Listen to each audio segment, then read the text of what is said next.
This video is sponsored by Squarespace. What is that one killer feature I didn't know I wanted until I had it? A detachable tablet keyboard that's also Bluetooth. Now I have that, and if you're just looking at the Lenovo Yoga Duet 7i, it's a Surface Pro clone. Nothing wrong with that. I love the Surface Pro, but it's not perfect. There are some quirks that I wish I could change. Windows software is at its best when it's paired with a keyboard. This goes for drawing apps as well. Photoshop, Clip Studio, you name it. If I have a keyboard, I can increase the brush size, I can hit undo, easily pan around, all that fun stuff. It's much faster than it is without a keyboard. With the Surface Pro, that keyboard is exactly where your arm wants to rest, and it's pushed a little bit further away from you than you'd like it to be. So it's just easier to tuck the keyboard under the tablet and pull it closer to you. Same thing with many of these 360-degree laptops that I've tested here as well. Okay, the keyboard, that's the big plus here, but what about the rest of the device? Well, let's check out what you get in the box.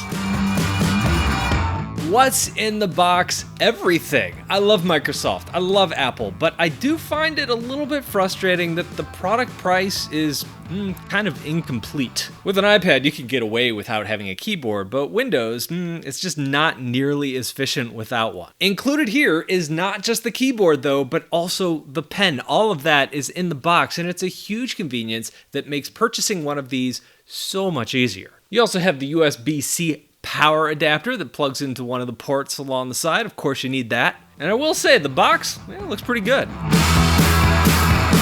I went with the base model because the specs cover everything I need to do with this device. There is a 10th gen Intel Core i5 processor. There's also 8GB of RAM and 258GB of SSD storage. And of course you could jump in and play around and upgrade any of those specs to your liking. The 13-inch screen looks pretty good. It's got a resolution of 2160 pixels by 1350 pixels. And it's bright enough for any kind of indoor use that you would need, and what I really appreciate here is all of the viewing angles look pretty good. By default, the color of the screen is calibrated to be a little too much yellow for me. Most people will probably never notice that, but if you're a stickler for color, you're going to want to jump in and calibrate the screen yourself. It's got smaller bezels than the current Surface Pro 7, and they're thicker along the top and the bottom. Along the top, it uses some of that extra room for the front-facing camera. That's a 5-megapixel camera that can do 1080p video, great for conference calls. The back camera is also 5 megapixels, but probably not quite as useful for conference calls. Now, the star of the show that makes this tablet cool and a Surface clone, though, is that kickstand. It lets you set the Duet at whatever angle is most comfortable for you. If you have a heavy hand like me and you like to apply a lot of pressure while drawing,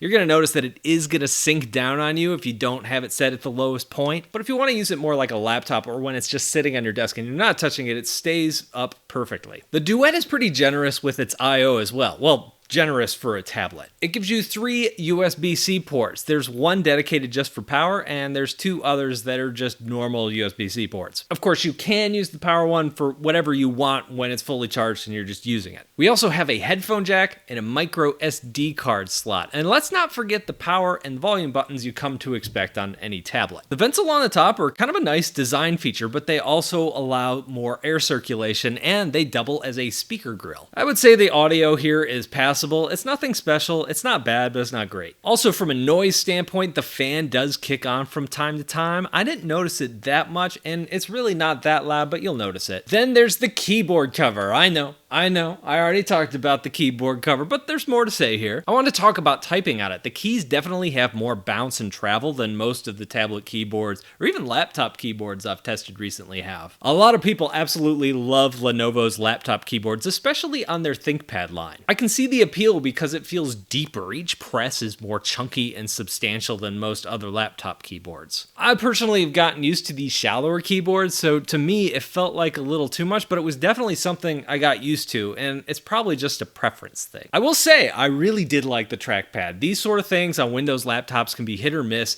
and that's usually where a laptop lives or dies for me, and here it lived. I thought it was a very good trackpad. There's also this fabric texture along the back. You've probably noticed that in some of my screenshots so far. It's got this pretty classy business feel. I like it. It looks good. One thing I wish they had added were some magnets to the cover to hold it in place, like I've seen on other tablet covers. If you're not careful with it, it will just flap open, and it has has this fabric spine to it, so it's also going to shift around a little bit while it's in your hand. How is the battery life? I was getting about 5 hours of battery when I was just writing on it, and it was closer to 3, maybe 4 hours when I was drawing and using Adobe's apps. Next up, I want to talk about the drawing experience. Before I jump in, I want to thank today's sponsor, Squarespace. Having a website is great. Having your own domain makes that website even better, but what really makes Squarespace the all-in-one platform for your online presence are all the marketing tools and analytics baked in. Quickly understand your audience with Squarespace's website analytics, including page views, traffic sources, time on site, most read content, audience geography, and more. Give feedback on what's working and how you can improve. All websites are optimized for mobile devices. Your content automatically adjusts so your site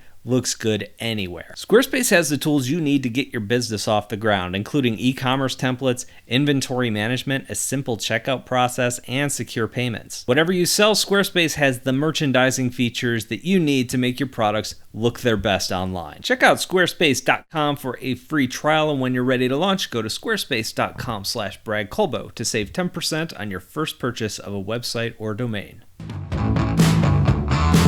This is a battery-powered pen. Battery-powered pens have some strengths, like the palm rejection tends to be pretty good, and they have some weaknesses, like there's a fair amount of wave to the line when you're drawing with them. Here it was kind of hit or miss. I was drawing a lot in Adobe Fresco because I am a big fan of Adobe Fresco, and the palm rejection was really bad, but when I was drawing in Photoshop, I thought the palm rejection was really good. So your mileage may vary as far as palm rejection in the pen. And as far as those wavy lines go, you're probably going to want to find some kind of stroke straightener if you're going to get like really smooth lines. That's what I did when I was drawing on it and seemed to knock that off. Another strength, what I mentioned a little bit earlier, is the pen is packed in. You don't have to pay anything extra, like the $130 for the Apple Pencil or an $80 for a Surface Pen. This is a rechargeable pen, so you pull off the back of the pen and it exposes the USB-C port, and that is for charging. It feels like an actual pencil. It's about the same size. It does feel a little bit heavier, but it has those squared off edges. I think it is well weighted. It seems like most of that battery is towards the front end of the pen. Sometimes if it's like weighted towards the back of the pen, it could feel kind of floppy, but here I like the feel in the hand. There are also 2 side buttons and a back button in the, wait for it, back. But how is it for art? Well, I mentioned already the wave to the lines. It is on par with the Surface Pen. And if you were buying this just for art, I think there are better options out there. Something like the Samsung Galaxy laptops. Those come with Wacom powered pens. Those tend to draw a lot cleaner lines, but like I said before, you're giving up some of the palm rejection that you're getting here, at least palm rejection in some of the apps. If you are looking for something to take notes on, or you just need a pen to navigate around or annotate with, or you just want to play with it, this is a great option. I ended up turning on line smoothing in Photoshop and Fresco. Those options are in many other programs as well. Clip Studio, Autodesk Sketchbook has line smoothing.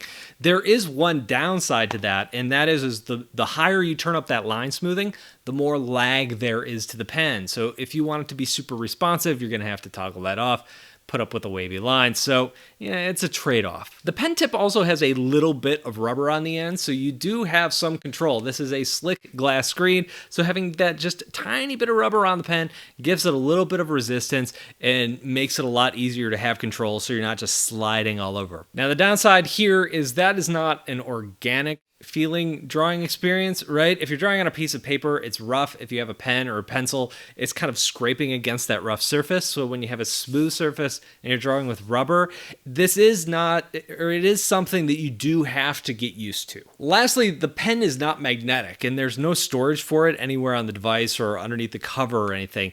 Not a deal breaker, but this is one of those quality of life improvements that we have seen on most other pen-enabled devices that are shipping these days. Just gonna say it, I think I like the Duet better. It's kind of hard to say because I really like Microsoft's Surface line. I mean, first up, we gotta look at the price. I picked mine up for $1,150. That's considerably higher than the $750 starting price point for the Surface Pro, but the base model Surface Pro only comes with 4 gigabytes of RAM. Meh. If you're gonna be running a lot of these drawing apps and using it for a lot of things, I think 8 gigabytes of RAM is really where you want to start. If you wanted to get a similar Surface configuration with the amount of RAM that I got here and the 250 256 gig SSD storage drive. It's going to be $1,200. So that puts you a little bit above, what we're starting at here. Plus you have the type cover, that's $120 more. You have a pen, that's $80 more. So really you're looking at $1,400 to get the same product that I have here. And overall, I didn't feel like there was any substantial steps down in quality to any of these things. Maybe the speakers, that's not quite as important to me. I tend to wear headphones, so that didn't bother me much. And the one killer feature here, for me at least, was what I mentioned at the top of the video, that Bluetooth keyboard. Working with a detached keyboard, those shortcuts are available to you. It's so much more convenient. I absolutely loved that. The one thing that does hold me back from going all in on a device like this is that pen. It's just not natural feeling enough. The wave to the lines, the initial activation force needed. It's going to be fine for some people, especially if you're just taking notes. But if you're coming from a Wacom stylus, if you're coming from the Apple Pencil, you're going to see it as a big step down. What do you think of the Lenovo Duet 7i? Let me know down below in the comments. Thank you all for watching, and I'll talk to you in a couple of days.